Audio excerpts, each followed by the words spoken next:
మీ party అధికారంలోకి పోయి 3 నెలలు అవుతుంది, అయినా కూడా మీరు పార్టీని నమ్ముకొని పార్టీ కండువా వేసుకొని ఉన్నారంటే ఏంటి మీ గట్స్ ఏంటి అసలు? నేను అన్న కోసమే నా ఈ పోరాటం, అన్నను ముఖ్యమంత్రిని చేసుకునేదాకా నా ఈ పోరాటం ఆగదని ఆ రోజు చెప్పినా ఈ రోజు చెప్పిన. కృష్ణా జిల్లా నుంచి సామ్నేని ఉదయభాను, గుంటూరు జిల్లా నుంచి కిలార్ రోషయ్య పోయినాడంటే ఒక లెక్క ఉంటుంది అనుకోవచ్చు సీమరాజు గారు.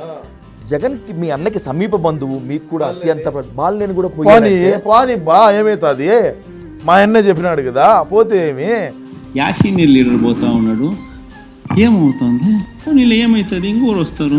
ఆంధ్రప్రదేశ్లోనే పార్టీ ఉందో లేదో అని లెక్కలు వేసుకుని వెతుక్కోవాల్సిన పరిస్థితి. దేనికి? ఇందాక నేను మళ్ళీ చెప్పిన 11 మంది లేరా శాసనసభ్యులు?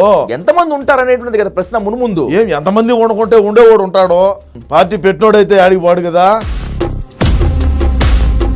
ఆండ్రించి మొహం మీద 11 సీట్లతో ఉమ్మేసిన తర్వాత కూడా మళ్ళీ ఈవీఎంల మీదే వేయటానికి అసలు ఎంత కనీసం ఇంకిత జ్ఞానం అనేటువంటిది కూడా ఉండదా? ఉండదంటా, ఉండదు. ఏమి తెలిసిన తప్పు తెలుసుకోకుండా ఉంటారేమో కాబట్టి తిరుమలని కూడా వదలలేదు. తిరుమలని వదిలేదు ఉండదు, వారన్నీ పాసు అలా రాష్ట్రంలో ఉండే ప్రజల్ని వదలలేదు స్వామి అంటే మళ్ళీ తిరుమల ఏమేమి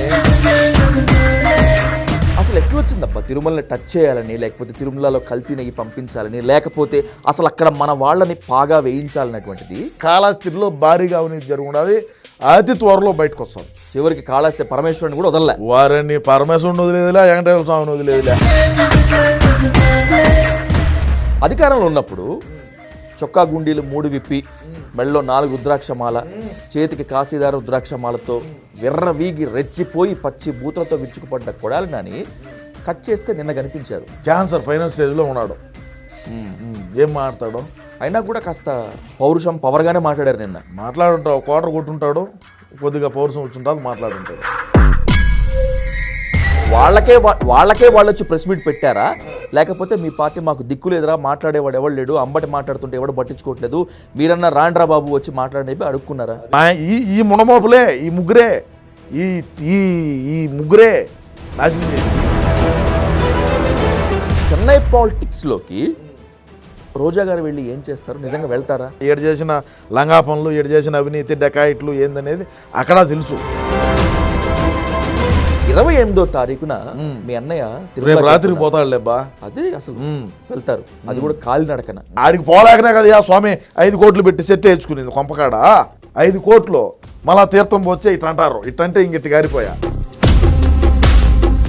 చంద్రబాబు నాయుడు గారి కన్నా కూడా మీ పార్టీకి ఈ పదం అనొచ్చో లేదో కానీ రంకుమొగుళ్ళలాగా పవన్ కళ్యాణ్ బాగా తయారైనాడు కదా. వేరే నాని గాడికి మంత్రి పదవి ఇచ్చింది పవన్ కళ్యాణ్ గారిని తిట్టమనే, అమ్మన్ రాంబాబు గారికి అంత పదవి ఇచ్చింది ఈ పవన్ కళ్యాణ్ తిట్టమనే. వీళ్ళు తిట్టిన తిట్లుకో రాడు తెలిపోయి ఎరగదీస్తాడు. ఇప్పుడు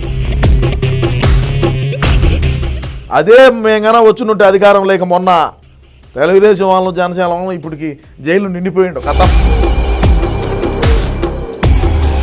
జానీ మాస్టర్ పైన ఒక అభియోగం ఉంది, అది దోషో నిర్దోషో తర్వాత తేలుతుంది. జనసేన ఆయన పక్కకు పెట్టింది. పార్టీలు చేయాల్సిన పని ఇవి కదా. మరి షెడ్డీ ఇప్పి చూపించినా కూడా మేము ఓడిని పార్లమెంట్లోనే కూర్చొని పెట్టినాం. గవర్నమెంట్లో మాధవ్ గారిని ఏందంటే నువ్వు మాట్లాడే